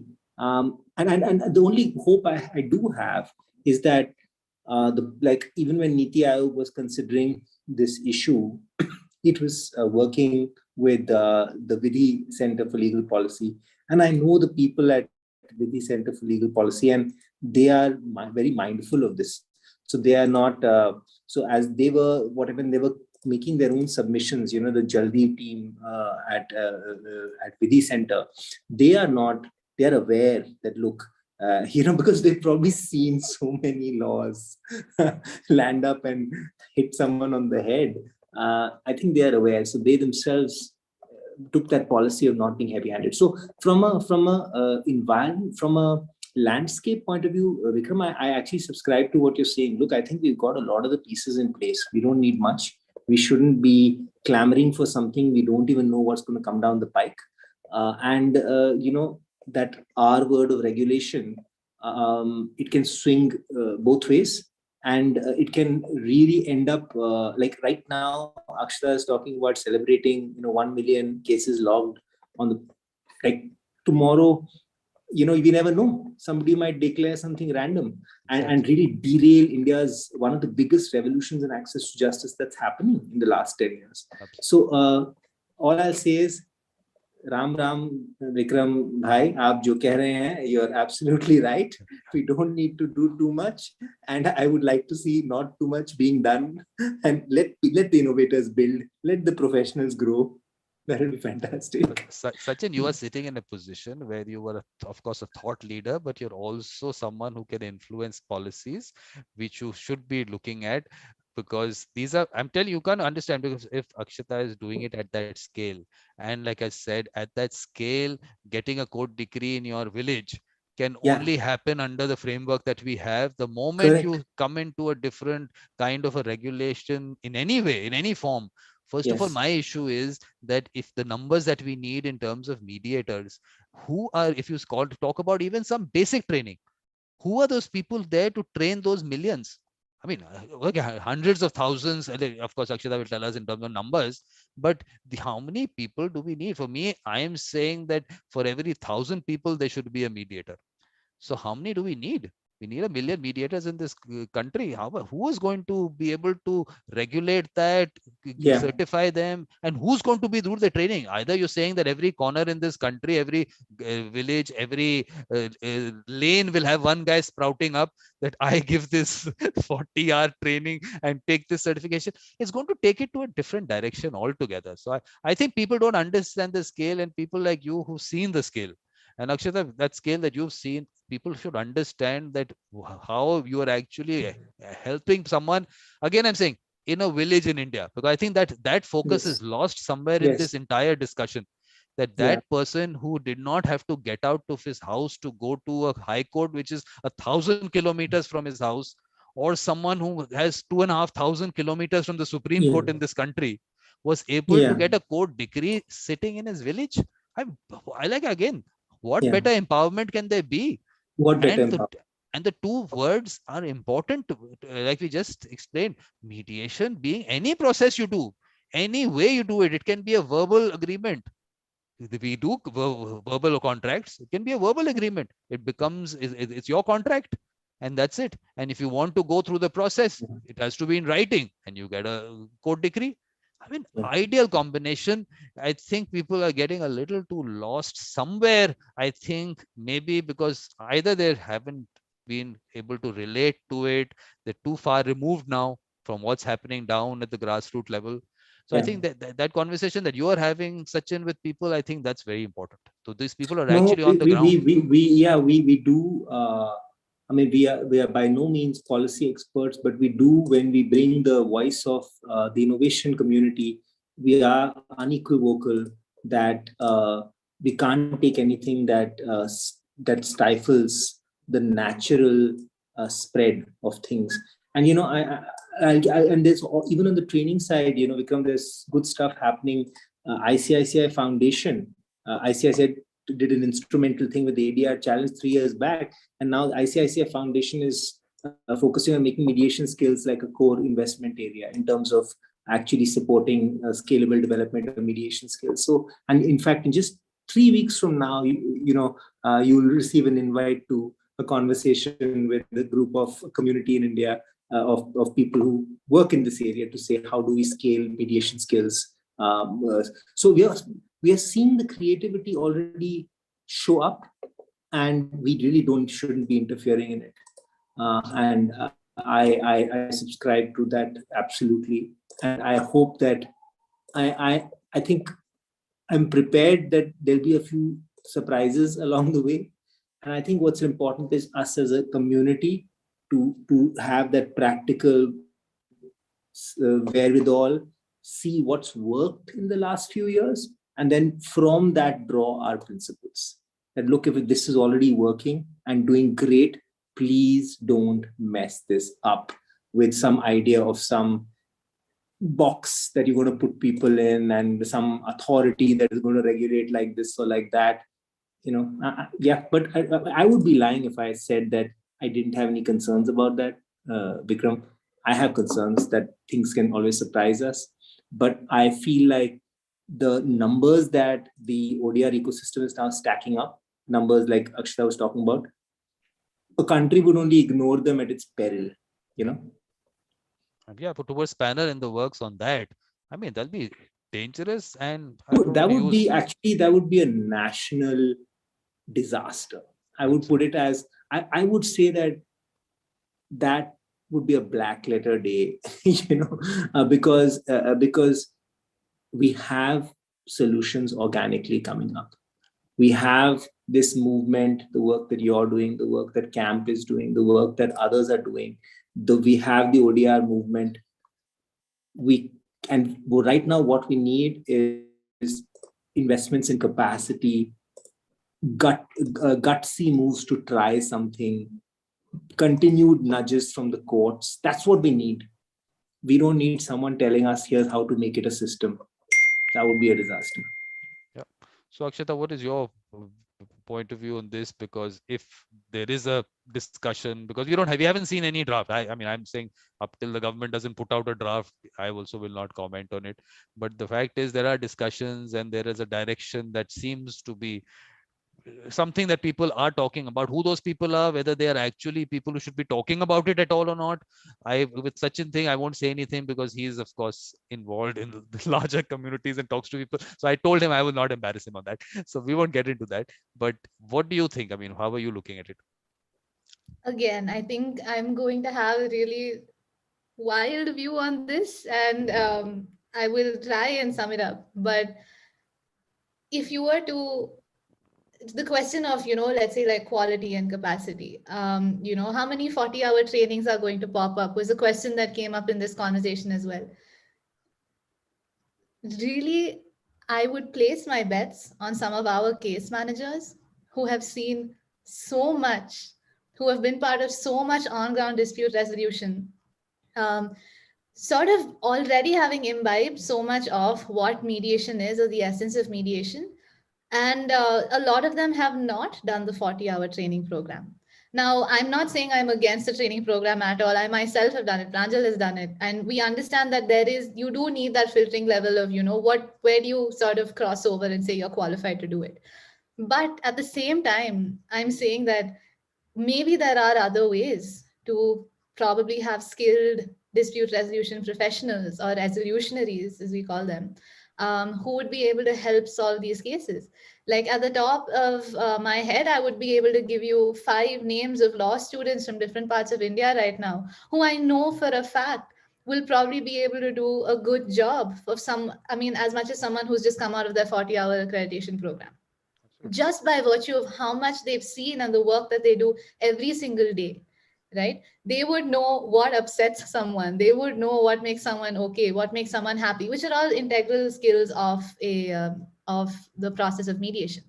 So the minute when the question that you had asked, how many 40-hour trainings are we going to be able to have for India, the first question that comes in my head is that the only marker that would be allowed for you to be a mediator in India? That's, I think, one of the questions, because truly, I could give you 5 names of law students right now who would be able to do a fantastic job. And they would know the nitty gritties of what it takes to destabilize that conversation or move that conversation forward. Enough of cases have been seen and shadowed to know the law that they need to know. Or, how do you bring the party to the table? One of the most difficult parts of a mediation. I think they would be really good at it. So I think that's just my question. And as Sachin and you were pointing out, I just hope that before we get a chance to explore that, we're not, sort of bogged down into a set of rules that we have to follow. Again, I'll be saying the same thing, Akshita. You don't realize how important your voice is because you're actually dealing with this. I mean, you're actually seeing scale and you're seeing people actually benefiting. One, you should have these clips of all these people who benefit from it and have the good user experience. We should have hundreds and thousands of those being circulated. But I'll tell you how I'm looking at it, and Sachin will also be able to maybe guide me on the how to take it forward. My concept on mediation is quite clear, that there are some people who have that natural ability, and that aspect is something which starts in school children itself. They identify the person who's going to help them resolve a dispute. They know that. Similarly, as we go into communities, they're identified people. In families, they're identified people. So if there are identified people, I want to pick those people up. Let's bring them into the fold. Look, again, but at scale, because look, I am testing it out. I have sent someone out into some villages, and it's so fast. A person can tell me so and so names in so and so villages. Everything is available now. To develop it as a profession for them, that's the most important part. That's one thing, and that is where platforms like yours come in, and we can bring them all into that fold. Because for me, that user experience in terms of, like you said, language is available. That skill is available. It's tried and tested. User experience has been damn good. That's why the person is continues to help them. So if we have all this happening in every corner of this country or in the world, I'm in this through this symposium going out and saying that, oh, from your part of the world, what is it? So traditional systems and everything is being discussed. But I'm just saying that we have all that. Nothing better. I mean, no training in the world can make you a mediator. Let me tell you, that's the way I've been talking about it. Cannot make you a mediator. You don't make a mediator. Okay, so that's why I have this one show called Evolution of a Mediator, only for this reason. If Ken Cloke has 80 years of his life going through, there is everything in it which makes him what he is. So I've taken him through his every aspect of his life, right from the most basic, because everything adds up. So 40 year, I'm saying 80 years is sometimes less for people. So I'm saying that from that perspective, how can we scale that up, that we can identify them, get them onto a platform, but at the same time they are servicing people first, maybe in their region, maybe some part. So but still using not smartphones. Can we use some, what else can we use? So what are your, I mean, Sachin and you might be already thinking about it. I am just, because you guys are on the ground. So anything for Sachin, anything that you have on this on the larger scale, and can we get these people whom we identify with the mediator mindset and bring them so the user experience will be the best? You know, in terms of, I'll answer two questions. One is in terms of, kind of doing a better job of recognizing this talent and uh, developing this talent. I think that, and I know it's going to sound like a chickening out answer, but once again, I feel it's a question of innovation. Just the way somebody has innovated to create, to solve a particular category of disputes, you're going to see people saying, hey, we've got a mechanism. And what ICICI Bank is doing now with its foundation, what it's planning to do is an open mission to develop mediation skills, saying, find us people with capacity and we will deliver very low cost of free training to support them get from A to, or not A because they're already at say D, but D to say M. Forget about Z is like you said, 80 years, right? So the point is that I think we're going to see more creative ideas come through.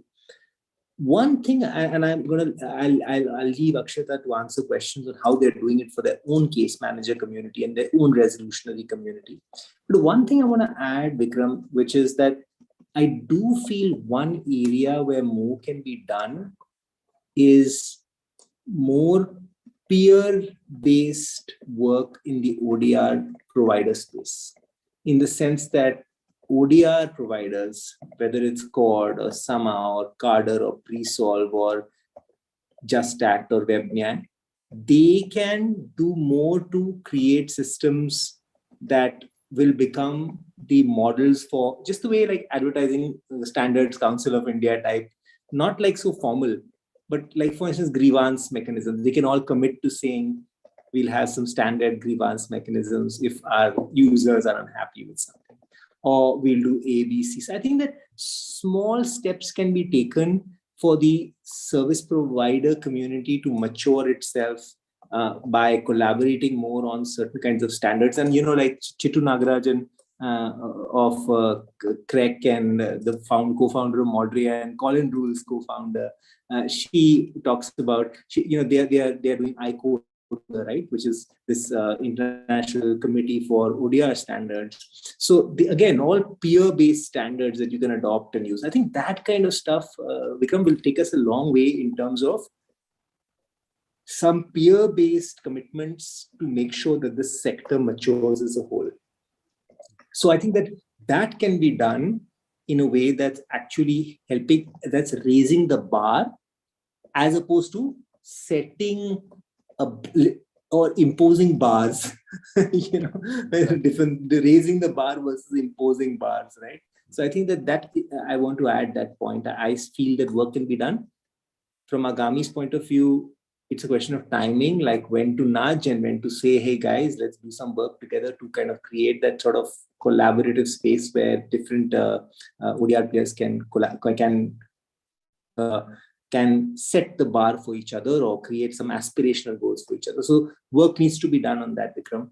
On the talent space, I strongly believe that once again, over the next 3 years, if you don't intervene too much, you will see creative models for talent development that will come through, whether they are coming from the ODR providers or they are coming from Mediator, Vikram, or they are coming from somewhere else. You know, you'll see interesting models. Mine is coming. My lecture series, I want to educate people for me. Is coming from I knew it was coming. first Wednesday, starting with Ken Cloke is going to start the lecture series. Mr. Panchu is coming on the 30th. When Aksheta was there, I was just telling him, Mr. Panchu was calling. 41 hours. 41 hours, no? 41 hours. Hundreds of hours you'll have material out there. You won't, I mean, and from all the best in the world will all be available. So that's not an issue at all.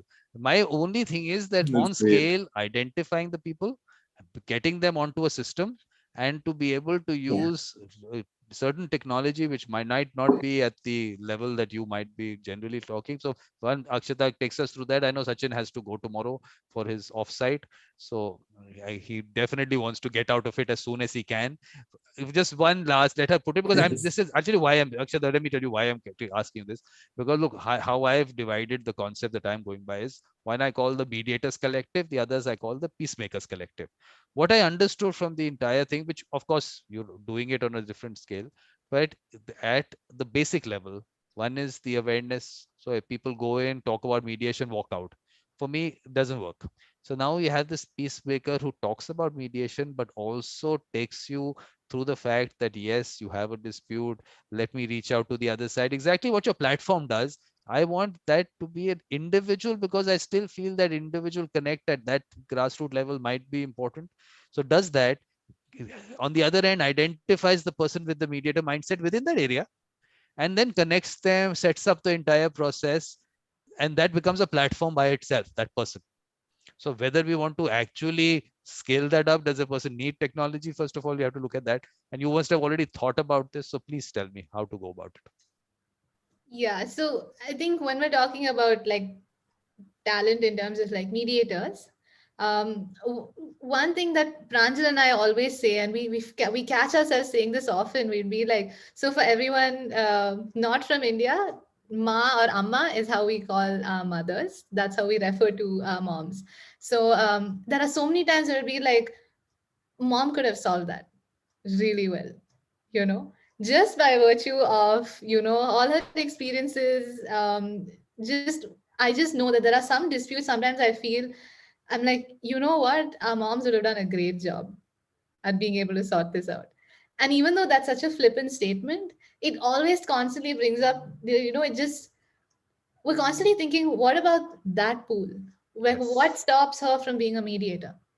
Like, Yes. you know, is that a framework that's going, because I'm really, there have been disputes that we're looking at, and I just see Pranjal going, ma would have killed it, she would have sorted this out in 2 minutes, you know. And maybe it's because of the experience. I mean, she is a mother of two sons, and her own what she's come with. I have my mom, I have a sister, irrespective, right? But sometimes I just feel like they have a knack of knowing how to you know, mediate very naturally, if that's not what they call it. The second thing, again, as I was saying, just is it only 40 hours? Like you have your case managers, your young law students. You know, there is some fear attached to having the youth sort of stepping in, maybe to take on the role of trying to mediate. But is there a space for them? We think yes. Maybe not the dispute that you are resolving right now, Vikram, but there are a lot of cases that can be resolved where you need not be putting in your time and effort for that. You know, maybe can we figure out a way to sort of spread it across? I know in the whole concept of mediation, whether it's ODR, whether it's mediation online or offline, trust literally plays like, it's literally the main foundation of that mediation being successful. So the minute you just sort of remove 40 hours, remove everything and say, who does that community trust?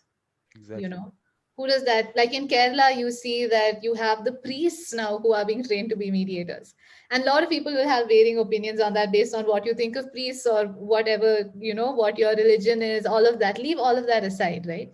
If there is a person that holds that level of trust in a community, does that automatically signal for mediation that's it's a conducive space for mediation? So if we were to just sort of, you know, narrow down into, you take a section and you see what do they already trust or who do they already trust, and then empower them with mediation, maybe that would be a smarter way to probably bring that capacity up and have quality mediations and dispute Absolutely. resolutions happening. You So echo exactly what I'm saying. You've got the point. I knew that you, because the practical part, you've seen that part. But Sachin, can I take 2 minutes to just tell you, apart from the symposium, there's someone in Kenya who's actually doing that. They're down there at the community level, at the village level, strengthening these traditional systems, because obviously at that, sometimes in the traditional method, they are told what to do. So how to sensitize them that maybe people have moved away from that. So if you still want to be relevant, you might maybe have to change the way you resolve disputes, but you already have a system there. The most important thing what you said, Akshita, the trust is there, and that trust becomes, yeah, Sachin. 100%. So that trust is No, everything. what you said, trust is there, local knowledge is there, language vernacular is there. Yeah, I mean, that's like the hard part. So I think that is always, that is the reason why wherever people ask us about ODR at the grassroots or rural or semi-urban, we always say the approach has to be bringing technology and data and mechanisms to the where the trust is, where the local absolutely. knowledge is, where the vernacular is, and then magic will happen. Not finding some random startup from somewhere and dragging them to somewhere else and then saying your product will work really well. I think that a mindset has to shift completely. So, by the way, we'd love to be connected to the people in Kenya that you said were. James, his name is James. You watch his. Please. You've got look. The entire schedule is on my website. Great. Everyone's name, their in LinkedIn. Are you going to make profile. us go to? Are you going to shamelessly make us go to your website and hunt down James from Kenya? Someone has to go there. Someone has to go and see it. No one wants to do any work. People in the speakers in the session, they've got the Zoom link so many times. They still had sent me one last minute message. I said, can you send me the Zoom link? So no one reads what I put out because I put out too much stuff. So, okay. So we went through your entire website, your logs of people, your pluses where you drop down and see more information. It's like a labor of love multiplied by like 10,000. Imagine one guy sitting in one corner of the world just puts all this down. But watch this, James is doing this. Then there is David Shimoni from Israel. What he did was, there were some Jews who came in from the Balkans into Israel. So they had the whole traditional method of dispute resolution. Now the problem again, the same thing came up, that they were decide for them. In a way, tell them what to do. So what his hybrid model is, take a traditional one, take a modern, as we so-called modern, and let them co-mediate. So that balancing of things which are negatives here can be taken care of, because there are people who don't get a voice in the traditional system. So give them that voice. How can you sensitize those people is important, but don't give up on them, because they have the trust of the community, first of all, and that's also important. Then the other part is that there is a social aspect to the entire thing. You watch what James has put across, the entire social aspect of it. So all that, I think, also needs to be considered. Look, scale, how to scale it up, you'll find a way. I'm sure you'll find a way to do it. It's just that, are we considering these? Because what Akshita said, exactly what the situation is. Why can't her mother be on the platform? And we do not want any qualification. We don't want anything. It's basically, finally, it's the trust of the person who brings it. And I'm saying 1-2 minute clip also. If you hear someone talk, you know whether you can relate to this person, you want this person to resolve your dispute or not. It just takes 2 minutes. For me, sometimes it takes less. Whom do I involve in my work or not? It takes me sometimes a picture only to tell me which is wrong. I don't know, but I keep saying this. I do a lot of these things also tell you a lot about the person. So 1-2 minute clip can be put on. Let people decide for themselves. Who are we to tell them whom you are comfortable with or not? So I think that. So only thing now is, look, I have taken a lot of your time and I love talking. You will realize from the shows I do, there was one which went for 4 hours without a break. So I'm not going to do that to you. So final. You're like the Amit Verma of the mediation world. Amit Verma does a podcast called Seen and the Unseen, which sometimes is 1.5 hours, sometimes is 3.5 hours. It's almost like living room में बैठे हुए हैं और conversation चल रहा है.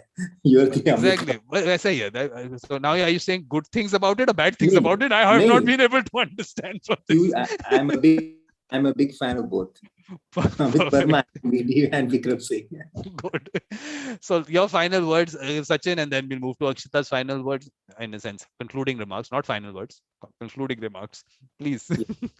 No, I mean, I would just say that I think that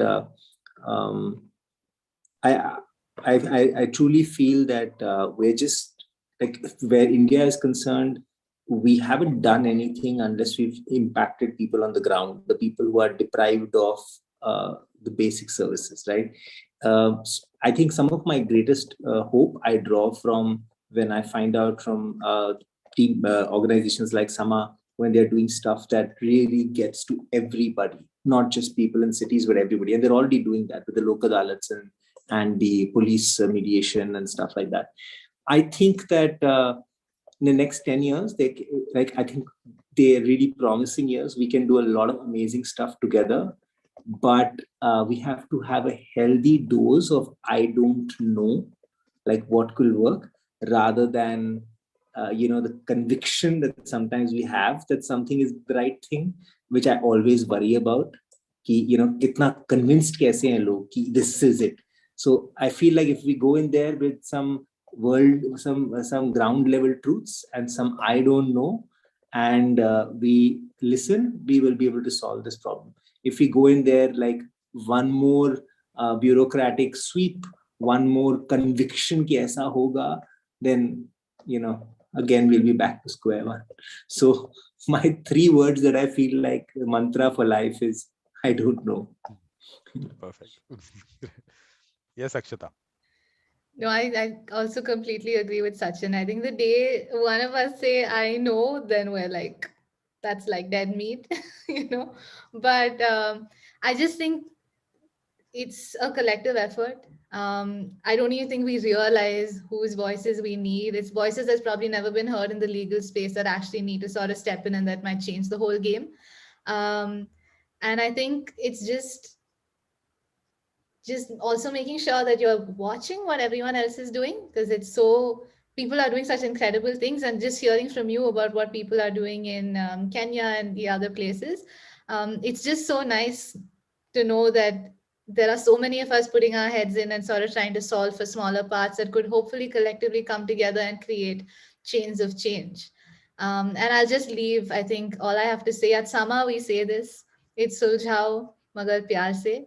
And if I had to translate that, it's resolve, but with love. And if you're really angry and in a dispute, resolve amicably. But that's basically what we say here. And I would just leave with that. Sulchao, magar pyar se. Great. That was wonderful. But the only thing is that because your last words, okay, first of all, let me tell you that the fact that you have this network of people, case managers and all, please put them out to identify people who already are trusted in communities, get them into the fold. I'm telling you, that's where the answer lies for mediation all over the world. The right people, if they're in it, everything works out. The other thing is, look at it from the other side also, that you have to create a global pool. So start reaching out and getting those people onto the pool. So it could be commercial, it could be family, any kind of matter. That just get that pool together on both ends. So right there at the grassroots and everywhere in the world. Why should it have to be only India? Everywhere in the world. So try and do it on both ends. That for sure. But the only thing is, because Sachin has said so, you'll have to spend that 2 minutes to tell us about the police and mediation. You'll have to. I'm sorry, Sachin. You said it. You said it, and seems to be very important because I please. Now Sachin will mute himself. I'm really sorry, Sachin. I know you have to go. It is late, but this one was an important thing that you mentioned, and it, I'll do that very quickly. So basically, there in a particular state in India, which is Madhya Pradesh. We basically there were three districts that were identified, and when I say districts, they're really large districts, and they all have the concept of women help desks attached to their police stations. So, a project that we embarked on with the NP State Legal Service Authority was basically when these complaints come to these help desks, whatever can be mediated, whatever they deem fit to be mediated, was then pushed on to SAMA and they were solved. So that was actually the first time that, having access to also seeing how the police officers, they are such an integral stakeholder. If you actually see that at that cusp of when the conflict is arising, they have that trust where people immediately go, I'm going to the cops. So it was so much fun also getting to know them, working with them, seeing how they have their processes in, and then also having the ability to sort of plug in and provide mediation. Again, from just them being at home or at their offices or wherever that they are. So that was a project that we did work on. And yeah, that's just a little bit about that project. It was a new stakeholder for us. We never had the opportunity to work with police officers, so that's where we plugged in. but I think policemen are actually the first mediators in any kind of dispute. They're the ones who actually try and get that resolved. For whatever reason, they might have some reason for it, which we don't have to get into, but they do have that. But Sachin, one thing that I wanted to maybe discuss with you or tell you, I mean, a thought that has in my mind, that all these 250,000 gram panchayats which are being connected with this fiber optic cable, how are we going to use that as part of the mediation? Look, I'm not saying larger dispute resolution, only for the mediation part of it. Are we thinking of doing something there? You tell me, are we thinking? I'm happy You are the to. thinking. I only talk. No, Akshita no, does. She does. You think. no. So let's think. Let's think. No, I've thought about it. I actually felt that, look at Yeah. at So this let's point think. of. I really feel that the conversation on kind of taking it to mainstream, like literally getting down to the grassroots, that conversation is begging to happen now. So I think over the next few weeks, if we can pull a group of us together and just talk about that, like talk about what does it mean to combine, like you said, like the trends like the digitization of the Gram Panchayat, the connectivity of the Gram Panchayat, along with traditional mechanisms, along with trusted local parties, along with technology and data.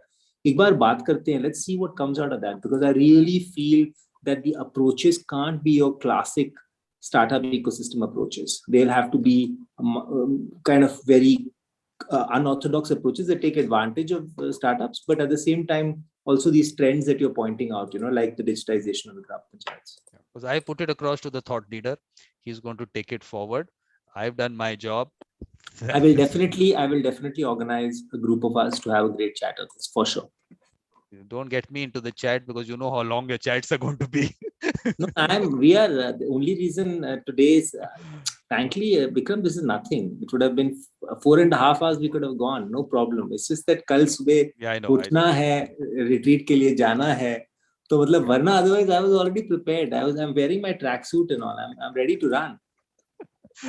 So thank you very much, both of you. I mean, of course, I knew that this is going to be a very interesting discussion, and it had to be.